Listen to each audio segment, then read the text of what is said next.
template, which is piano, when I click choose, from this menu here, put in GCC Saturday, and I can choose the key signature I'm working in. I'll choose C minor for this example, and that will show up in the score, because GarageBand allows me to have 3 different clefs: treble, bass, treble and bass, piano if you like. And it's incredibly accurate and very easy to use. When it loads, GarageBand gives you your piano track. With your USB keyboard, all you have to do is plug it in. Say OK because your MIDI inputs have changed. And I'm ready to go. The thing is that with GarageBand, all of these instruments are of high quality. They're sampled instruments. So if I look in my information browser, I'm looking at piano here. If I move to electric piano, I'm instantly going to have a quality Rhodes to work with. If I look at guitars, I've got these nylon acoustics.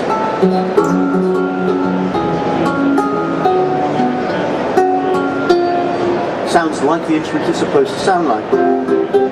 So if I look at basses, I'm going to have a really nice to work with.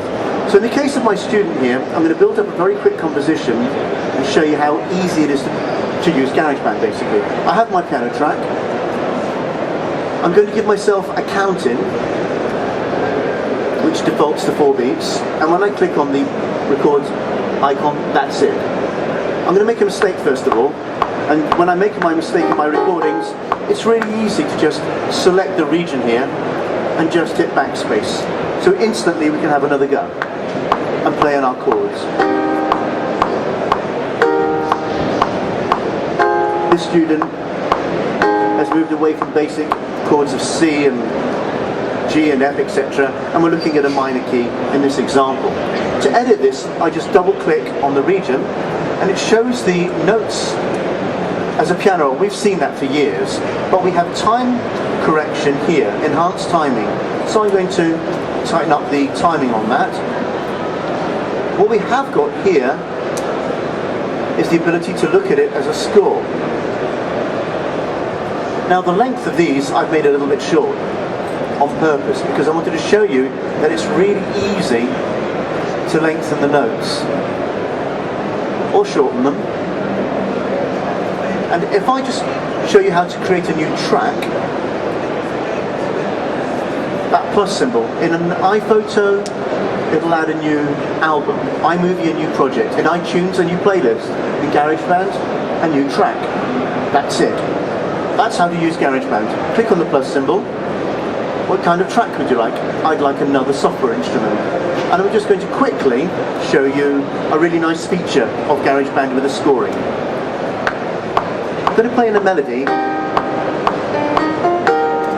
And here, look at this crotchet. If I make this longer, now it's a minim, watch what happens when I go over to the quaver. It's putting in the tie between the two notes.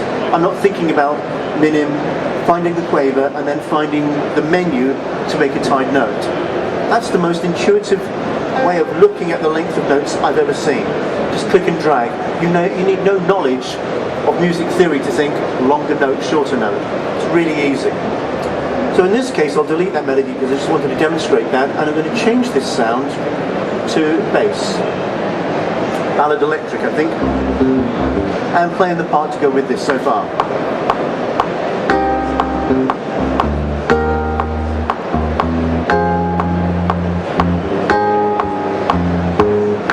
So there's my bass part.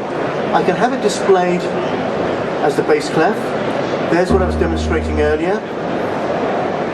How easy is that? And I've created a few printouts of these parts to show you the quality that GarageBand prints out at. If I can print those parts, just go File Print.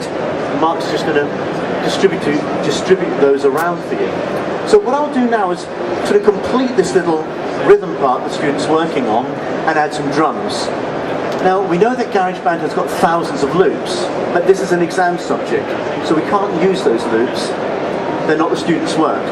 So what I'll do is I'll pick up a drum kit and record in some drums, strangely enough. Okay? But I can create my own loops because I've written them like this.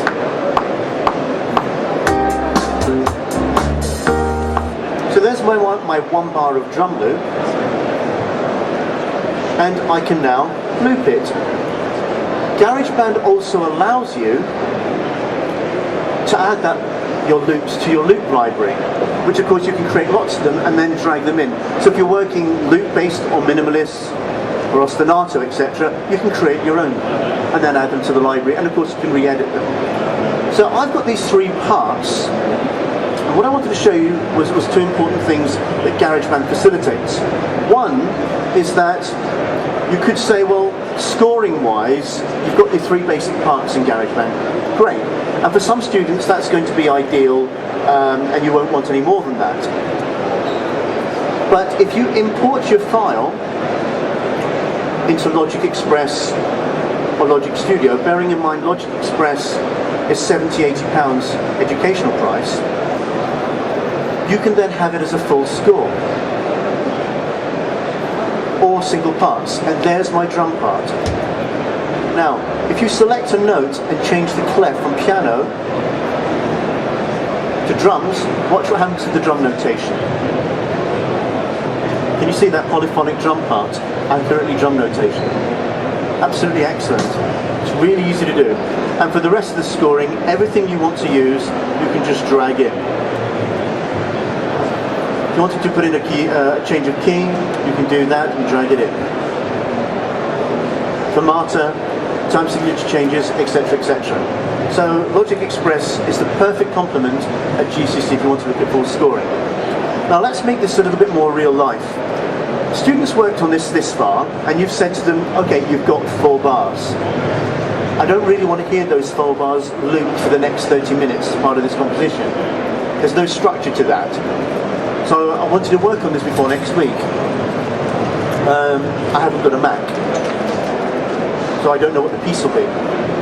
Come back next week, it's like, I've forgotten what the chords I was doing. I've lost the piece of paper I wrote them on. Well, in the share menu, we can burn this to CD. So we can give them a CD and say, take that away. Don't have a CD player, okay? If I export it just as an audio file, I can export it, and both of those files will play on a Windows machine. Okay? Don't use a Windows machine at home. Okay, if I export it as an MP3 file, I can Bluetooth it to your phone. All of the Macs do that. And we know you always have your phone with you. So there's the audio file. Set it as a ringtone exercise if you like, but in this case I just want him to work on the next set of chord symbols. So we do this, he comes back the following week, and he's extended the chord sequence slightly, and we'll just play in the next section just to illustrate a few more points.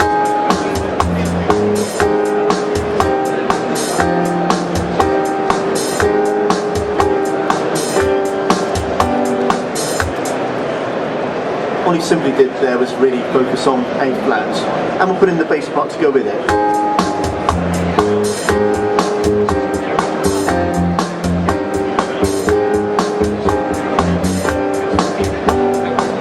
If I make any mistakes, I can select a note and delete it, but there's the bass part for the new section.